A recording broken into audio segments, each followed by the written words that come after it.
everybody. I'm Vern Cushenberry, Chief Investment Officer with GoldPath Solutions, and I'm back with another market update. Markets were generally positive in the second quarter of 2021. The big question on everybody's mind is what's going to happen with inflation. The CPI was up 5% in May, and the big conversation point is whether or not this is just the effect of reopening after COVID and managing through some supply chain issues and getting people back to work. That creates a demand pull, supply crunch type of situation, which can lead to a little bit of inflation. Will we work through that, or is this more of a semi-permanent long-term dynamic? The Federal Reserve has taken this stance that this is transitory, i.e. meaning short term. We will see. My crystal ball is a little bit foggy on this one. So I'm going to spend the next few minutes walking through some market data. I'll give you some comments on inflation, and then I want to take a little bit of a deeper dive into some charts and graphs. But first thing I want to do is play a little game, I guess. I have some new data, and I wanted to put this out as a question, just hopefully in a different way to engage. Maybe we'll learn something.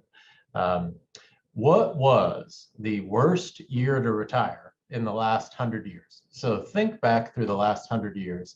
Kind of ask yourself the question, was it the great financial crisis in 2008? Was it the tech bubble in 2000, 2001? Was it the S&L crisis in the late 80s? Was it the Great Depression or the market crash of 1929? Well, as you might guess, I have the answer to that question. So let me toggle over to this screen, and no, this is not an eye test. This actually is a really great chart. And if you will afford me just a little leeway here, I will walk you through what we're looking at. So if you'll notice here, this is the S&P 500 data going back to almost 100 years. We have it through 1928, and I'll blow this up here. But importantly, this is inflation adjusted. So this is going to give us the returns to the S&P 500. I'm using this as a proxy for best year to retire, worst year to retire. It's ballpark range, directionally correct, good enough type stuff. And we're going to look back at the history of returns. So let me teach you how to use this chart, because there's an overwhelming amount of data in here. I have this printed out on my desk, and it's a terrific desk reference. So how you read this is, let's see, those numbers ought to be, there we go. Everybody ought to be able to see those. So look at the returns here. In the vertical columns, we have year 2000. You can look at any year. So from year 2000 to year 2001, you just pan down and you can see that the markets returned an inflation adjusted negative 12%. Go from 2000 to 2002, and you can see that the markets returned, these are annualized numbers, so over that 2-year time, the markets returned a negative 12.7% annualized. Okay, well, count the years.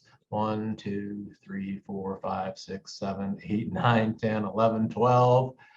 And let me scroll down a little bit here. We go 13 years worth of negative inflation adjusted returns had you retired in 2000. Just an absolute devastating effect on your portfolio as a retiree. What that means is that each and every year, your standard of living actually decreased, which is one of the reasons why we place so much emphasis on inflation for retirement planning. It's one of the reasons why we place so much emphasis on inflation protected securities that have a role inside of your asset allocation. And you've heard about me talk about these in the past. If you want a little refresher on that, look to our video last quarter. I took a deeper dive into how to create the right asset classes inside your portfolio to protect that income stream in retirement. So definitely one of the worst years to retire there. 2000, you had 13 years of negative returns. If you look at 2008, this would be the housing crisis. You had 1, 2, 3, 4, 5 years worth of negative returns. So not nearly as bad as the tech bubble. That gives you an idea of just how pronounced that was. Let's go back to the Great Depression. Had you retired in 1929, you can see here that over that period, and leading all the way down to 1942, investors would have had a negative inflation-adjusted return of 0.9%. That's 5, 10, 15, 16, 17, 5, 10, 11, 12, 13, 14 years worth of seeing your standard of living decline each and every year.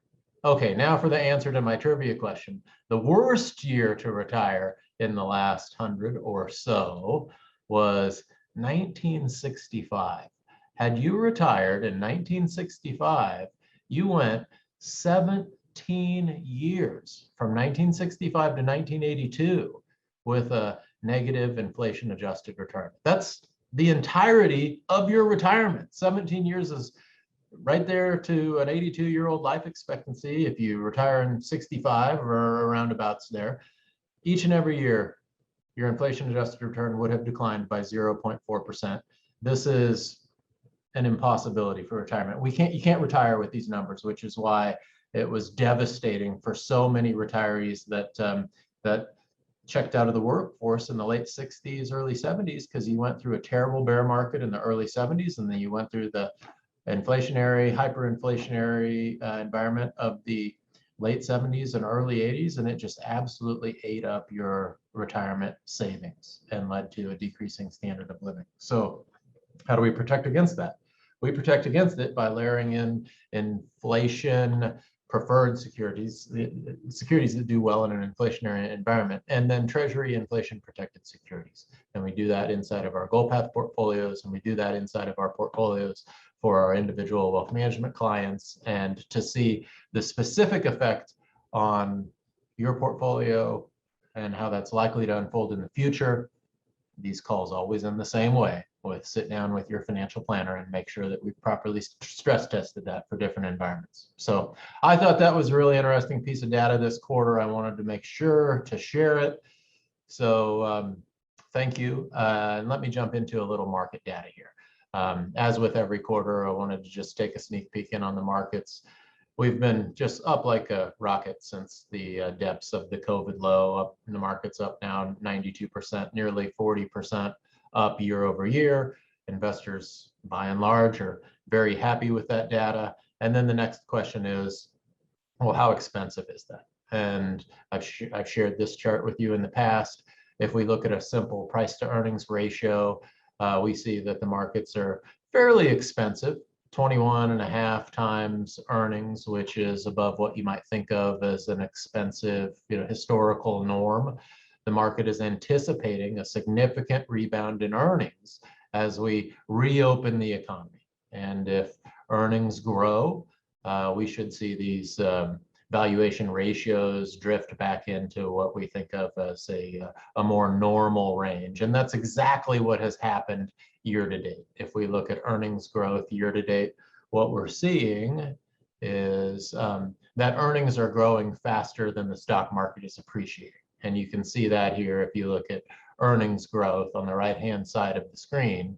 Year to date, earnings are up 19.7%. The return to the S&P 500 is up 14%, which means those valuation ratios are indeed getting a little bit less expensive. And as long as we continue on that trajectory and the economy continues to reopen and grow and get back to full employment, then we can see a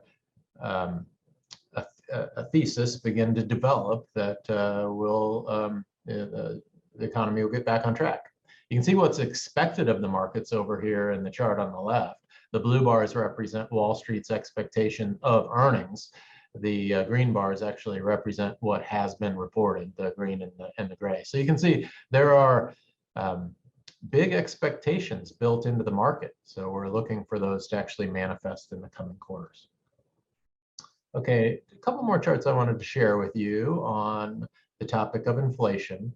When we think about inflation, I'm scrolling down to slide number 25 here. When we think about inflation, one of the things that we look at and pay very close attention to is wage growth. Wage growth can be a harbinger of inflation on the horizon when the stock market, or rather the economy at large, passes more passes more of the money supply into wages, that has a tendency to exacerbate inflation or lead to inflation, because 70% of our economy is consumer spending. So we look at job growth. So here's our job openings. You can see those have spiked significantly this year. We also see that in consumer confidence and also in jobs reported. So we're looking at these numbers with an eye towards wage inflation, and we have seen just a little bit of that as well.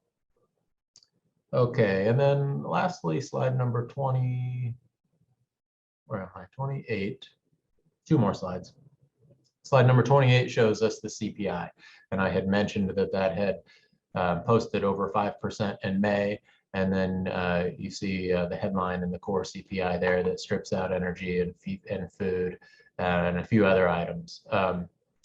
The bear case for inflation, or the case against inflation, is that we have globalization, which works against inflation. We are operating more and more in a global environment. We have demographics. We have the baby boomers retiring, so that serves as a drag on overall demand when participants retire, when employees retire. They remove themselves from the workforce, and their spending has a tendency to decline a little bit, and that's a drag on overall demand. And then lastly, we have technology, which is a mitigating force. So those three large high-level forces have a tendency to moderate inflation. The case for inflation is the obvious one. We just printed $4 trillion worth of currency. So come on, man. It would stand to reason that there are some inflationary forces in the economy right now. So all investors would be wise to keep an eye on inflation. And one more chart in support of that globalization comment that I just made down here on slide 57. Bear with me. Here we go. This is the first inflationary instance, especially in the United States. If you really have to go back to the late 70s, early 80s to see inflation over 5-6% in the United States. So this is the first instance since that time period where we have such a focus on inflation while simultaneously operating in a global economy.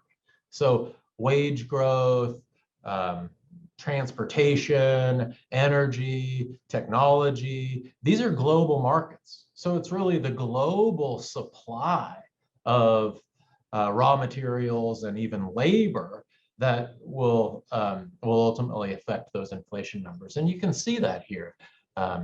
This is inflation going back to 2008 for countries around the world, and it's color coded. Red are higher numbers and blue are lower numbers. And you can see that really since 2012 on a global basis, we haven't seen much inflation. Now, beginning April, well, we had a couple of numbers that were 4.2% year over year, 5% year over year. Again, are these numbers that we need to be worried about, or are these more transitory, short-term in nature as a result of the reopening story? Time will tell. We're monitoring it very closely. I wanted to share just a few of those numbers this quarter with you.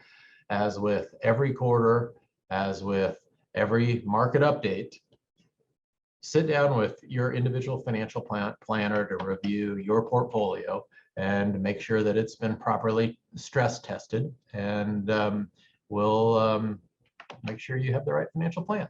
So once again, thank you for your time. I appreciate you tuning in. I'll be back in another quarter with another market update. Appreciate it. Thanks again.